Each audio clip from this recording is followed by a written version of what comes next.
Hey y'all, it's Candice Dickinson here, Artistic Director at HART, and I'm so excited because today I am sitting down with the amazing Doug Savitt, who is the director of HART's upcoming studio season show, The Story of My Life, which is playing February 21st through March 2nd.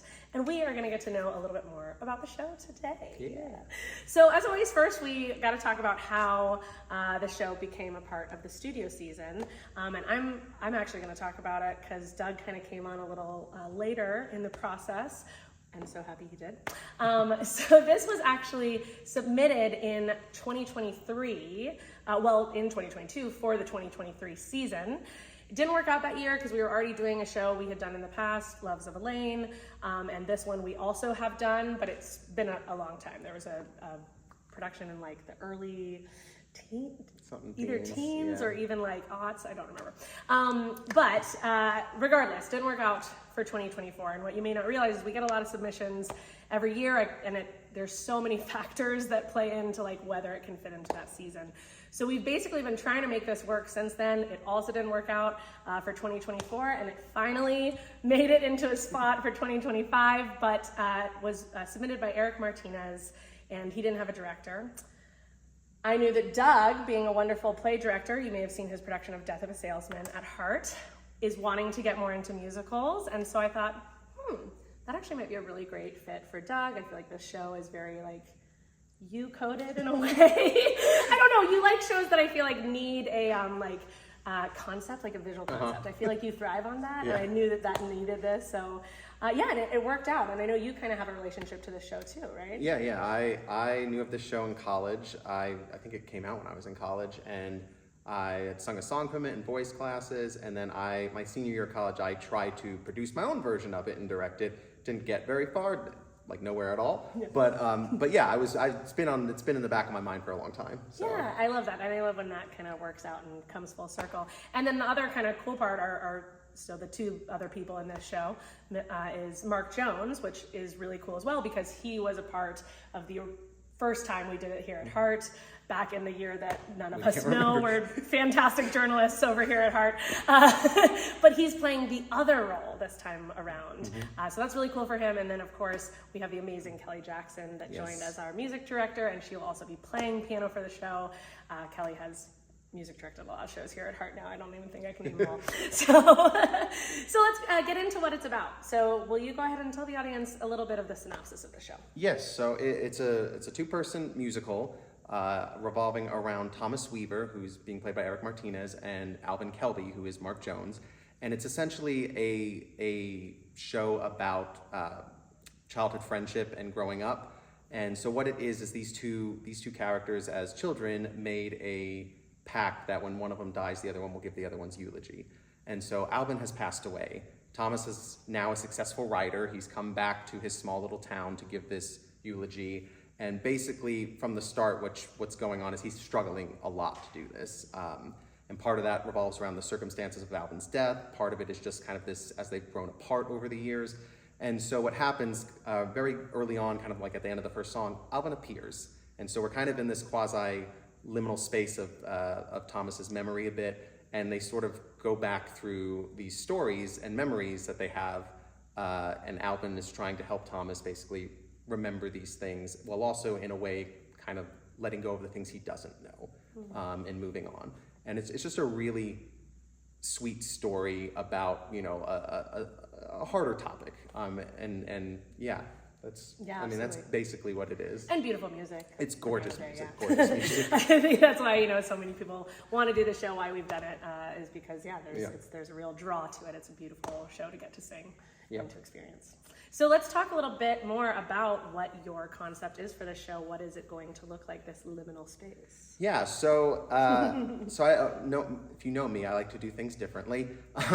So the script itself is very sparse in general in terms of what it, normally I think it calls for like a desk, a podium, a bookcase with lots of books.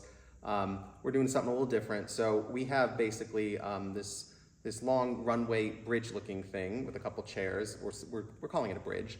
And then sort of this mylar stuff under it looking like a lake, which is reminiscent of some of the memories they have, because they live in this small town. They talk about going to the bridge, looking over the falls, things like that. And if you don't know what Mylar is, it's kind of like a mirror. It's Yeah. like a mirror material. Yeah. Yeah, so reflective. So the idea is this liminal space is kind of Thomas's head, and in the production you'll see the character of Thomas. He's stuck on this platform the entire time. He does not get to go off of it until eventually, but Alvin, being part of his memory, can go kind of wherever he pleases. And then we'll have sparsed out kind of on this Mylar Lake these piles of books that will draw the stories from that they're going to tell. But yeah, it's made to feel very wintry too. There's a lot of themes of winter in this show. It's very like snowy. There's a song called Snow Angels. It's actually the last song. It's a lovely, beautiful song. So yeah, a very like winter themed show. Yeah. A very jolly show, despite what the topics are. It's a very like happy show in many ways, even though we go some of those darker places when we need to. Yeah, I mean, I think it shows like all of the colors of the human emotion, and getting, it does deal with grief, but also friendship and all that. Yeah, absolutely. And it is, they were painting it yesterday, and I came in, and I don't know how many times I said, oh, it's so sparkly! It's like, oh, I didn't know! It's so cool! I love sparkles. So let's talk now about challenges that you have had to overcome with this piece. So first is probably my concept in general changed quite a lot since when I first thought about this. Like my initial ideas were like MC Escher things, and I was like, I don't know how this is gonna work. They were more larger scale things, and I was just like, it just wasn't working. And then I also, the themes in this show, although the show's very different, the themes are similar to other things I've done, like Death of a Salesman, like Nocturne. So I was like, I don't want it to feel like those. So I had a lot of trouble coming up with a concept till we sort of settled on this sort of bridge idea we talked about just a second ago.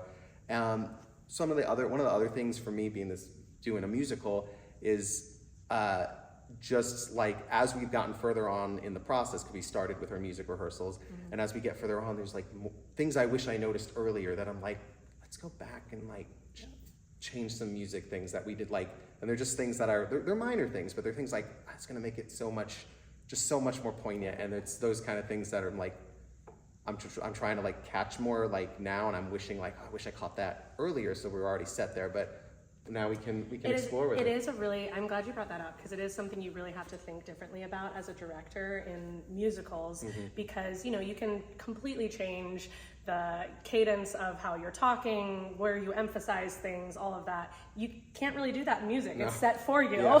So like you have to be able to shape it with that and still give it color and still give it that while still respecting the note. Like you can't change the notes. Exactly. It's really difficult. Yeah, and it is, especially if you've grown up like listening to a soundtrack too. It's so easy to just like replicate exactly. Oh, and that's definitely like with this show, because there is a soundtrack, and there's things in the soundtrack that are not in the music the same way, and so trying to like be like, okay, what's in the music? Exactly. And there's this show is mostly sung. There's a few scenes, but it is mostly sung through almost the entire time. And there's little snippets of things that are not on the soundtrack, like those transition scenes that are things like you've not heard till we sing them. And it's like, that's been a struggle too, of like, where are we finding that? And I know for some of my actors too, like, where are we getting that pitch from? Okay, cool, because it's not a reference we have. Yeah, right. Okay, now what about favorite part, either of the process or like in the show specifically? I mean, in general, just the music. I mean, the music makes this show so like what it is. I mean, the script is great, but the script is purposely left in many ways not specific, so that the audience can like kind of use the characters as avatars for their own past and stuff like that. But the music is really what makes it. It's beautiful music throughout. It's very sweet, and it's just there's the Thomas sings the Butterfly, which is an absolutely gorgeous song. It's a song that you could sing outside of the show, and it's gorgeous. Alvin sings Independence Day, which is such a fun song. He also sings People Carry On, which is a sad song, but it's so good, so like heart-wrenching. And then like the end of this show, the two songs at the end, This Is It, I think it's called This Is It, and Angels in the Snow are just beautiful. And I know both my actors, when we've rehearsed, have I've gotten so emotional where we've lost like the music. Yeah. So it's the music really helps that emotion come out. It's absolutely beautiful. And music. you have to let yourself go there during rehearsal so that you like don't go. Yeah, during the show. Exactly. I remember that so hard in Little Women. There was like one day where one of Joe's songs, I just like fully lost it, and then I couldn't sing any of the notes, and I was like, cool, won't do that again. Glad I got that out of the way. Oh my goodness. Well, wonderful. So we've heard the best parts. We've heard the challenges, which you are overcoming. And now, why should people come see this show? It's a gorgeous show. It's absolutely gorgeous. It's got two wonderful actors and singers in it. I think you have not seen a set like this anytime, anywhere around here, if anywhere. And I think you'll just like to look at it visually because it's pretty, personally.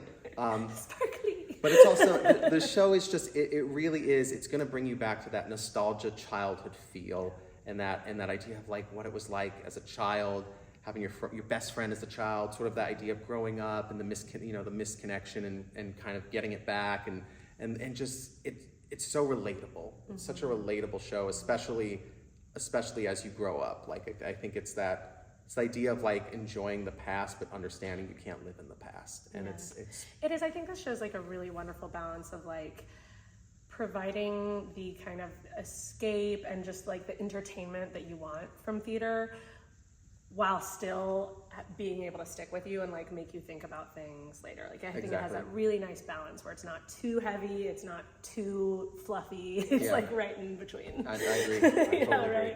Well, I know I'm sold. So we will see y'all there February 21st through March 2nd, 2 weekends only. Don't miss out. And tickets, of course, available online at hearttheater.org or by calling or visiting our box office. And we can't wait to see you there. Yep. Bye, y'all. Get in the comments. Tell people. Yeah. Tell them.